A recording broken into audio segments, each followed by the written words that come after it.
السلام عليكم. النهاردة بقى هنعمل مع بعض الكباب حلة بطريقة سهلة وسريعة وبأقل مقادير.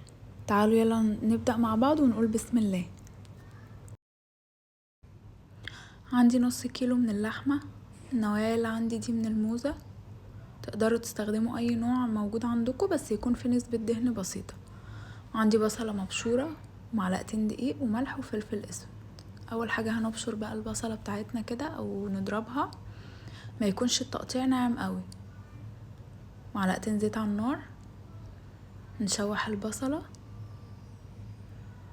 لحد ما تاخد معانا اللون الذهبي.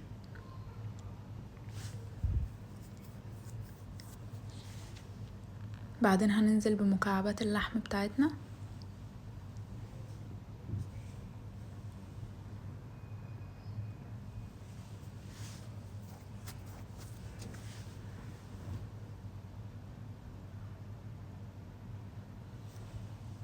نسيبها كده شوية. بعد كده نشوحها لحد ما تغير لونها. هنا بقى بعد ما غيرت لونها كده معايا شوية، هننزل بمعلقة الفلفل الاسود. انا مش بفضل قوي اكتر التوابل للحمة عشان ما تفقدش كده الرونق بتاعها، هي طعمة من نفسها باقل المقادير يعني. هننزل بقى بحوالي كوباية مية كده مغلية، وهنفضل برضو نزود، تاخد غلوتين. هنفضل نزود كل شوية حوالي كوباية مية كده او نص كوباية مية مغلية لحد ما السوا بتاعها يكون تمام معانا.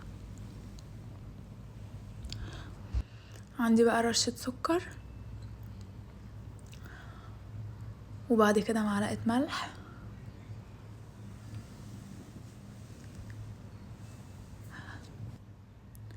هنا بقى بعد ما اللحمة بتكون استوت كده معانا كويس والمرقة بتكون قلت خالص،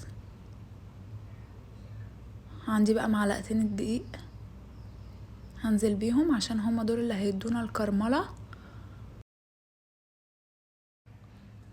والقوام المظبوط. هنقلب بقى ونخليها دقيقتين 3 كده بس. شايفين القوام تقل ازاي ومكرمل واللون البني الحلو ده؟ ان شاء الله جربوها وهتدعولي. وبرضو يعني ما خدتش وقت خالص معانا في السوا. وزي ما اكدت عليكم قبل كده، اهم حاجة تنقوا قطعية لحم كويسة، هتديكوا نتائج افضل بكتير. وده الشكل النهائي ليها. بألف هنا وشفا للي حابب يجربها. ممكن بقى تعملوا معاها رز ابيض، مكرونة سباكيتي بالصلصة، بطاطس محمرة، يعني طعم مختلف تماما عن اللحمة المسلوقة او الانواع التانية. ما تنسوش بقى اللايك والشير والسبسكرايب. مع السلامة.